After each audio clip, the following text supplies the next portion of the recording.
ఇక ఇది హైడ్రా కథ.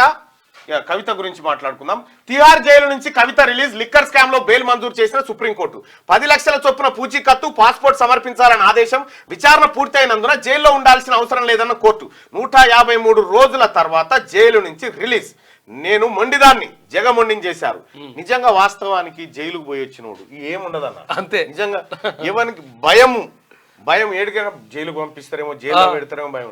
ఆడికి పోయి వచ్చినోనికి ఏముండదు. ఇక జీవితంలో ఒక్కసారన్నా ఒక 10 రోజులన్నీ ఉండిరాలి. నిజంగా చెప్తున్నా. ఎందుకంటే అట్లా తప్పు చేయమని కాదు సుమా, కానీ అవకాశం ఉంటే ఏదన్నా కేసులో గీసులో పెడితే లేదు సార్ నేను జైలుకు పంపిరన్నా.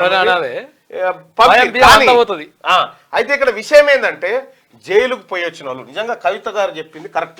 నేను మొండిదాన్ని జగమొండిని చేశారు. జైలుకు పోయేస్తే జగమొండి అవుతారు. నిజంగా చెప్తా ఉన్నాగా. ఇక వానికి ఏ భయం ఉండదు. ఇక ఇదే కేసు, అదే పోలీసులు, ఇదే జైలు కదా, అంతే. ఇక ఇంతకు మించి ఏమైతుండదు కదా అనేటువంటి ఒక పరిస్థితి క్రియేట్ అవుతుంది. తిహార్ జైలు వద్ద భర్త అనిల్ కొడుకు ఆదిత్య కేటీఆర్ తో కవిత. నన్ను ఇబ్బంది పెట్టిన వాళ్ళకు వడ్డీతో సహా చెల్లిస్తా కవిత.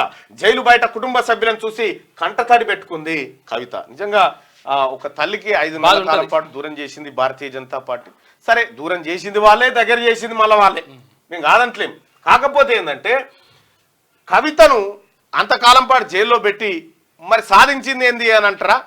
భారతీయ జనతా పార్టీ. ఇక్కడ భారతీయ జనతా పార్టీ కంటే బీఆర్ఎస్ కొంత స్ట్రాంగ్ ఉండే, ఏది పార్లమెంట్ ఎన్నికల్లో.